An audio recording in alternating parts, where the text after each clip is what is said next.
Hi again, everybody. Choosing the best photos from a shoot is a process known as editing, of course. Good editing elevates the work.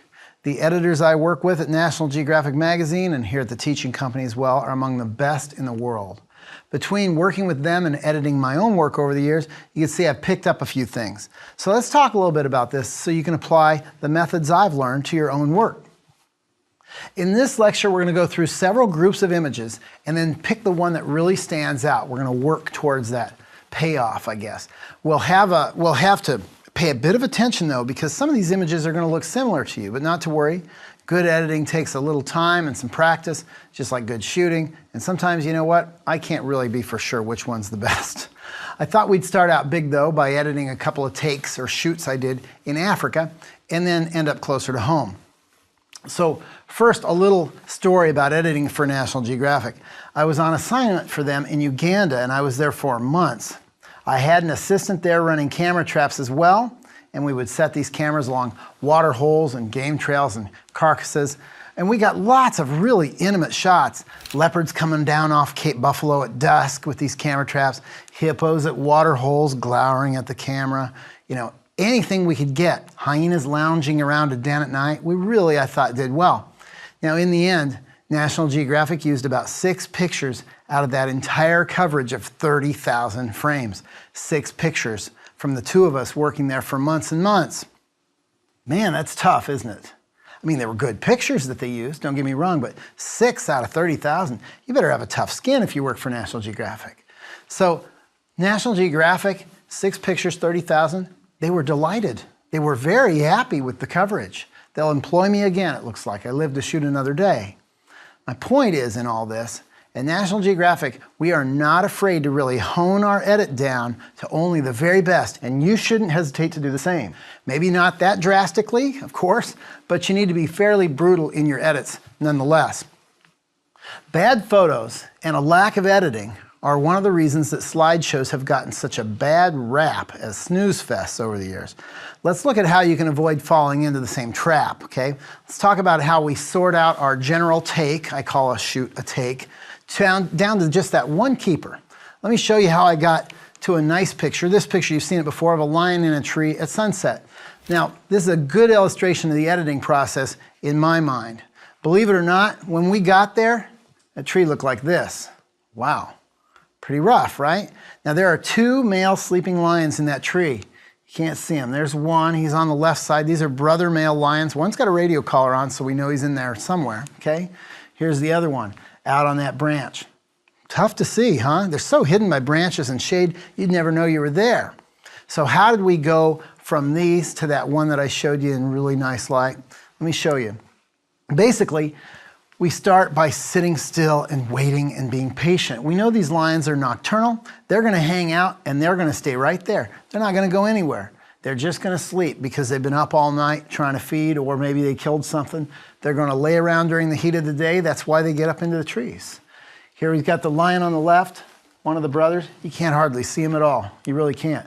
The lion on the right. The light's starting to drop. I'm putting these up for you kind of in chronological order, the way that I shot them. Light's dropping a little bit. All right, we can barely make him out now. A little bit more.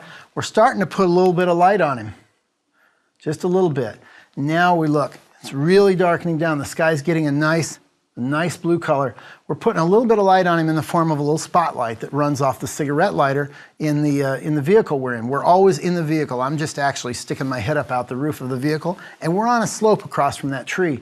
So is that good? Well, it's getting there, I guess, getting there.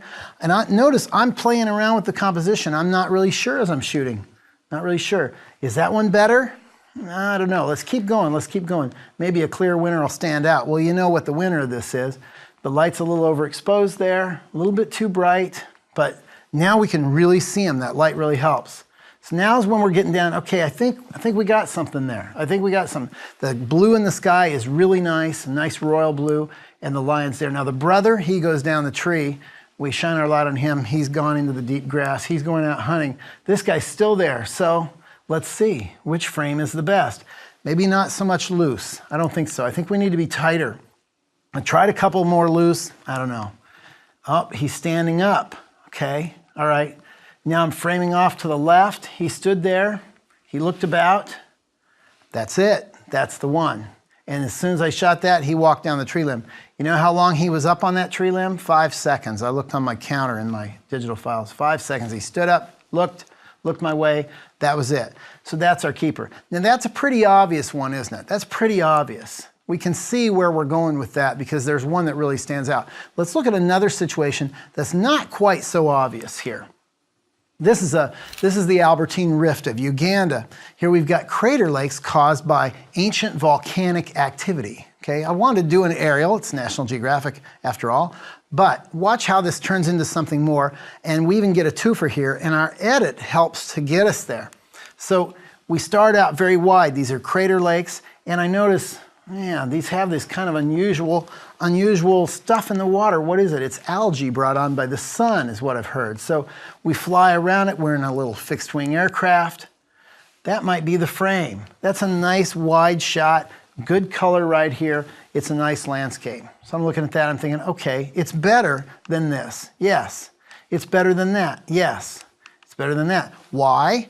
Well, I'm going to go with this last one because the color's there. That little strip of yellow really helps bring it out. The horizon's straight, and it's not so distorted. It's not hugging the edge of the field of view. It's a little bit away from our field of view, and that wide-angle lens, that 14mm lens, really stretches things if you were to put it too close. So that's our keeper there. But get on in closer. What do we see? Some patterns there. Maybe we can make another picture. Let's see if we can edit through this and get another picture. I like the yellow and I like the green, but what are these? What are those little brown dots? Let's get closer. They're Cape buffalo that come there to graze on the flats around the lake. Nice pattern shot, maybe. Let's see, let's keep going. Maybe it's better with the yellow up there. I don't know, this is a little less obvious. Which frame do you go with? Probably not that, not enough color there, I don't think. Maybe it's this, look at this. As they wander in the surface stuff, the minerals from this volcanic lake, as they wander in the surface stuff, they leave little trails. So maybe we're onto something, but I want that color again. So we gotta get the plane around, we fly around. Now we've got some color, but I don't quite like the composition as well. Let's see what we can, there we go. Maybe that's better, maybe that's better. Now it's not perfect. Would have loved it if there'd been a couple out here, but there weren't. But we've got them on both sides, and we have this nice graphic pattern going on, and the color's very rich. So, okay, I like that one. We can keep that one. So we've edited our way to this. There were lots of others in between that I didn't bother to show you. Didn't really want to bore you too much. But in both these cases, we had a healthy number of frames to choose from, didn't we? And the bases we've covered pretty well. Interesting subject, nice light. Now, remember, it's hard to edit down to that true keeper if the frame was never taken in the first place. We really want you to think about shooting heavily on something that's visually interesting and paying off. Do shoot heavily. But sometimes, especially when you're in a visually loaded situation even, it's really tough to see the forest for the trees, isn't it? It can be really tough to pick out the winner when you're so close to it. My photos are really like my kids. I really can't bear to lose any of them if they're any good. And yet I have to, and that's what editing is about. And so do you. You have to be really tough on yourself. So now let's look at a situation in this country. We're going to try to pick the best image we can. Here's a hint, like the lion in the tree. I've already showed you the best frame earlier in this course, but now we're going to see what it was like to get up into the situation, how I worked it, and then what that frame was up against in the competition to be picked. So where are we going? We're going to Glacier National Park. Lots of mountain goats there, dozens of them. They migrate down to lower altitudes to get salt off the rocks in the summer. My challenge was to come up with a photo of a mountain goat, unlike anything the geographic readers had seen before, and that's kind of a tall order. So what do? We start in. I know that they lick salt off the rocks there, but there just weren't that many. So I wandered around, I looked, I watched. A biologist friend told me where he thought they might be. Yeah, they're along the highway on the west side of Glacier Park. So fine, I'm shooting a little bit, and they're very habituated. They're very used to people being there, obviously. Goats are coming down from the higher elevations to get salt. I try to shoot a variety. I'm always trying to shoot a variety. In this case, a little bit of panned action of a goat moving. And here's our scene. This is our scene. This is what we start with. This big area right here, there's a slot canyon right underneath a bridge. and I'm just sitting underneath that bridge. So I wasn't hanging from a rope to get this picture. There's a couple of mountain goats right there, a mom and her baby. So here we go. They lay down, they look around. I'm shooting tight, I'm shooting loose. I'm really trying to feel my way through it. I'm shooting a lot of pictures. This is what I consider a visually loaded situation. We've got soft light, mountain goats, real steep surfaces, really interesting colored rocks, very craggy. Let's see what we can get. Start out vertically, of course. See what we can get. Try to get mom, the baby, keep working it. Okay, horizontal, because we've got 3 goats here, and I love the way their coats match the color of the rock. That's not a bad frame. That would work. That'd be a keeper. Soft light, kind of an interesting subject, very, very graphic. That would work. That would work. Let's see what else. Now, maybe this is better. Now, again, I'm showing these to you kind of in chronological order, the way that I shot them, so you can kind of see I'm editing in my head as I'm shooting, too. Now I'm thinking, what is it about this? I like that because it implies danger, but it's horizontal. Is horizontal really the way to go? I tried vertical, but that doesn't really imply any danger, does it? Now this implies danger. This might be a keeper. We see that drop. We see that that mountain goat is in such a remarkable position. How did he get there? I don't know. So now I'm backing up and I'm trying centering the goat. Is it better centered? Is that a better body language? Do I want more space above or below? This is just actually how I'm shooting. These pictures pretty much in chronological order. Now I'm horizontal, I'm trying to do the rocks. I had quite a bit of time to work this, obviously. She was probably there for 15 minutes looking at the same spot on the rock. Now I'm back wider. Is that any good? I don't know, it's pretty dramatic. Let's go back vertical. As I'm shooting this, I'm trying all these different things. So which picture is the best? Is it that one? I don't know. Is it that one? I think I'm framing it up wrong. I think the photographer should have been smarter and shot it with space underneath. Now we're talking. Why? Because this implies that if that goat slips, it dies. Is it this frame? Is this the winner? I think so. I think so. But let's look a little bit more. Let's be a better editor than that. Maybe this is better. Why? Let's look at the two. I go back and forth all the time. Why? Why is that frame better? I think it's better because that foot's up and it implies this is a very graceful animal that's totally comfortable on really steep slopes that would kill anything that tried to chase after it and eat it. They've evolved to live up there. That hoof up totally makes it. You can see the face a little bit better and the hoof's out, and the hoof pops out against that black background, and we're framing it so that there's a lot of vertical space underneath. That's the picture to choose out of this. By the way, people ask me a lot, how did that goat get in that situation? Well, that goat crawled down right here, right along this edge, and hopped down to that ledge with all 4 feet, where its back feet are standing, leapt across, wedged itself in that little fissure there, licked the rocks all it wanted to get salt, and then got out the same way, sprang back, all 4 feet on that ledge, and literally backed up this hill. Quite amazing. They have gripper pads on their hooves so they don't slip. Quite amazing. So it wasn't a hard shot to shoot, but getting there visually, even though that looks pretty obvious, for me it took a while. I don't think about verticals as much as I should, and I should do that better. I should. So I've shown you 3 situations, enough to look through. We found the best frames in each, right? And though you wouldn't know it, I've got a mental checklist in my head that I constantly refer to as I'm editing. If a picture doesn't meet my standards on that first cut, it's out of here. That's it. Among my most basic requirements, first, I edit for exposure and focus right off the bat. So does Geographic. So does any good editor. I usually make at least 2 passes through images in a shoot when I'm editing. The first is a very quick pass to sort out the sheep from the goats, so to speak. I think of sheep as nicer looking, I guess. So I'm always looking to see if it's sharp. If it's not sharp, it's gone. That's it. I look at the eyes of the animals or the people that I'm shooting and see if they're sharp. That's very critical. The whole world can be blurry, but I want sharp eyes. Also on that first pass, I'm checking exposure. Is the frame way too dark or way too light? All frames being equal, if it's way too dark or way too light, then it's out too. Notice that I didn't show you anything in the way of really out of focus or really underexposed or overexposed frames in that.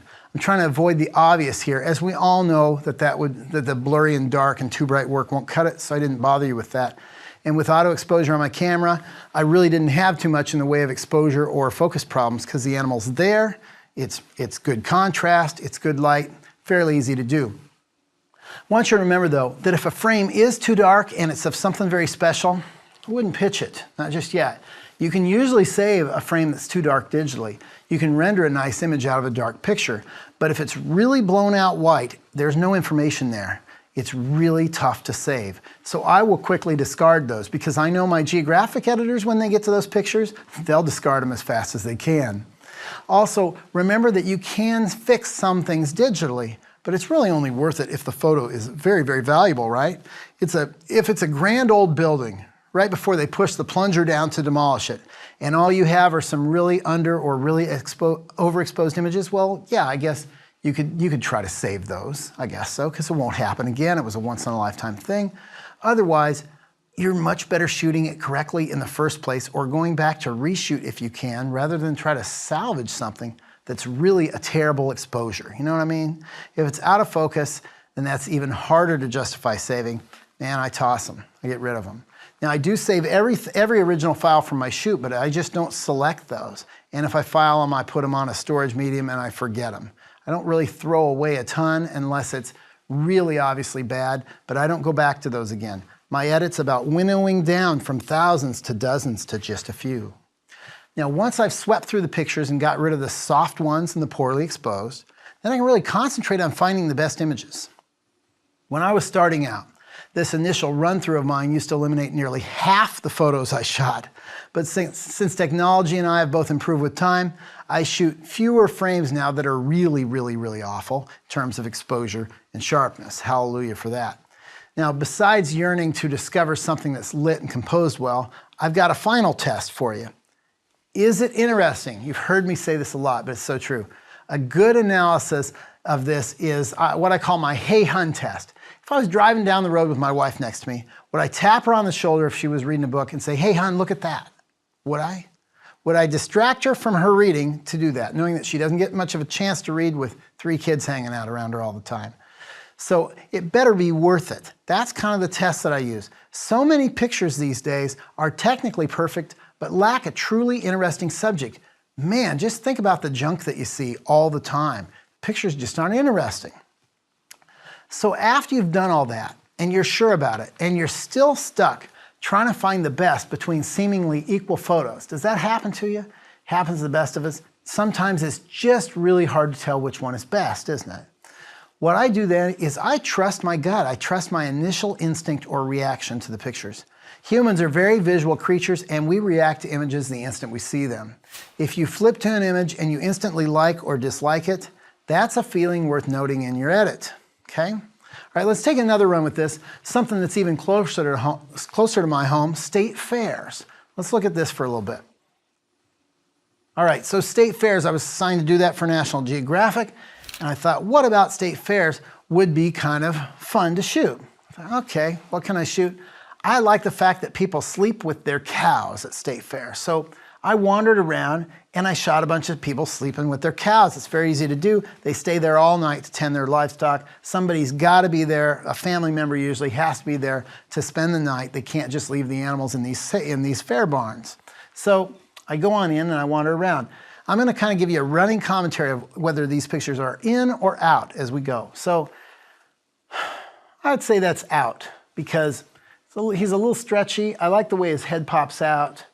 Can't see the cows as much. There's a lot of distractions. I think that's out.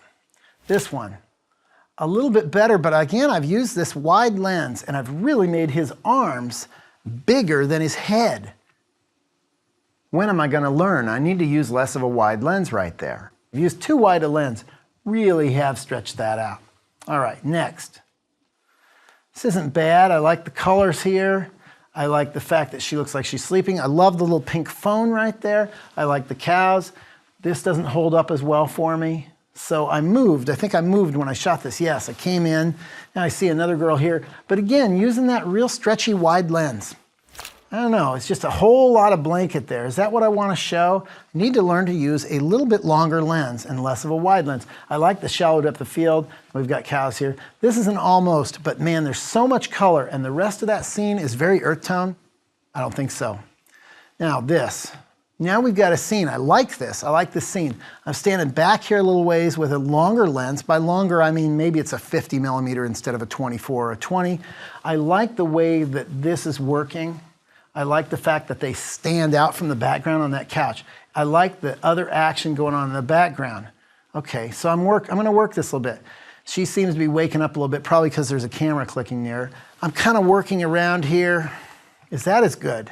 And a lot of dead space right here. I don't think that's our frame. Now we're talking. A little bit of a longer lens. Maybe this is a 70 or 80 millimeter on a zoom lens, and we've stacked it up. And she's more the center of attention. Lots of stuff going on. That fan blocks that real bright spot very well. These guys are grooming a cow. We got a big cow there. It's cluttered, but I like that frame. I think that's our frame. That's our keeper out of that group. Okay, fine. Now, let's look at one more set of pictures from the same thing. I don't know about you, but that last set of pictures just kind of whet my appetite for some more good cow picture editing.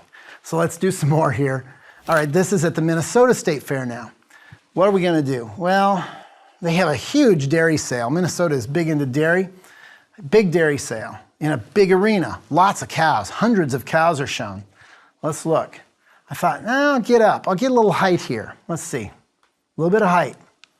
Now I got a lot of height. I think I like that better than either of these. I don't see it here, a lot of dead space. I don't really see it here either, a lot of dead space. I'm gonna throw those out. But I do like the fact that we might be able to get some patterns up here, especially if I get over, because look, if you shoot with a long lens on these, you're gonna get crowds in the background. But if you get up, now we're talking. There's an American flag there. We're gonna start to make pattern pictures by being way up and looking down on that American flag. Now that's nice and clean, nice flag, shimmery, love it. Wish there were a couple more cows over there, but I worked this for a while, and I think one of these pictures will work. Maybe that one's a little bit better because it's more full, more complete. Okay, now I'm working the judge, and he's lining up all these cows to really point them out. He's pointing out his favorites. They've got them in different organizations, so I'm thinking, okay, yeah, we've got a pattern here. I think I like one of those flag pictures. I'll keep that. And maybe we'll get something here of these kids moving their cows around for the judge. I'm thinking, let me try one more time. Let's go back a ways. So I go back to this end and I see this pattern forming up right here. And I think, I'm gonna be patient. I think this could be a good shot if we get enough cows in here. Let me work this. And so I edit, and there were dozens and dozens of frames of these cows parading around. I picked the best one for you guys. There we go. A little tighter, nice circles, taking everything up. Plenty of people. This is the Grand Championship, so there's lots and lots of people in the stands, and that same judge is pointing out his favorite cow right there, so that's the moment. I worked that situation, I edited it in my head, get to the spot, off we go. That's it. So, now let's get really close to home. One more situation here, something that could have been shot right on your block, right on your own block from a stack of photos. Let's try to find a good portrait of somebody in front of their house. How about that? Okay, so my friend Clark, he's built this old house himself with his own two hands. It's a lovely house, built to fit his historic neighborhood, but I didn't do a very good job there, did I? It's important that I do a really good job because he built this house with his own two hands, and we really want to do this man justice. He has a lovely old house built to fit his historic neighborhood. I can brighten it up in Photoshop. Look, I did a bad job exposing. I can brighten that up, but what good is this? This picture is a goner. A chimney coming out of his head and trees, and he doesn't look that good here, and a lot of white sky. What am I, a huge fan of that sky? What's the deal? All right, let's try something else. Okay, a little bit better. We're back. We're a little bit, our angle's different. Now we've just got house coming out of his head. It's a little distracting, but a little bit better. It's okay. It's all right. Now, a little bit longer lens, kind of cleaning things up. We still get a good feel for his house. We've got a little bit too much depth of field though, don't we? Because we've got this gutter line going right through his head, splitting his head in half. I don't think that's the frame either. I think this could be better. Let's keep looking. Let's edit this a little bit. A longer lens yet to really clean that up, because we don't think we can really use the house without cleaning it up by a real shallow depth of field. Okay, now we have a little drain pipe going in. It's not bad, it's cleaner, but I'm not seeing enough of the house again. I think I'm too tight. Okay, we'll do an intermediate. 70 to 200 millimeter lens on 200 here. Again, same line, what to do, what to do. I'm gonna change my perspective a little bit. I'm gonna get back and get a little higher, and now he stands out, and we know it's an old home with those columns. That looks like it could work. That looks all right. Let's try one more thing, because I really wanna see more of his house. Again, this trim's just killing me. That white trim going through there, there's no way I'm gonna keep that in an edit, no way. What else did I shoot? Okay, now we're talking. It's a matter of moving around and finding the blank spots in the house in which I can put his head. He fits perfectly right there. That's the best one of the whole shoot so far to me. Get a real good sense of the house. Every part of the frame's got something going on. He's comfortable there. There's no white sky blowing out. That's a keeper. That's a keeper. That'd be my keeper, unless I had this one.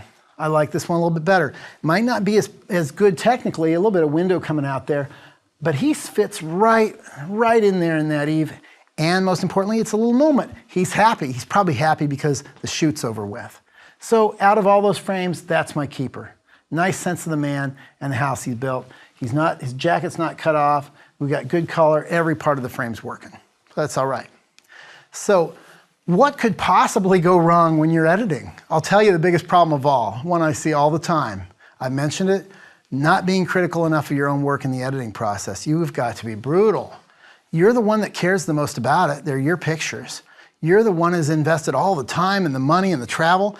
You must be really critical of your own work. If you can't decide, if you're one of those people who can't choose what you want when you're sitting down in a restaurant off the menu, if you can't pick something, have someone help you.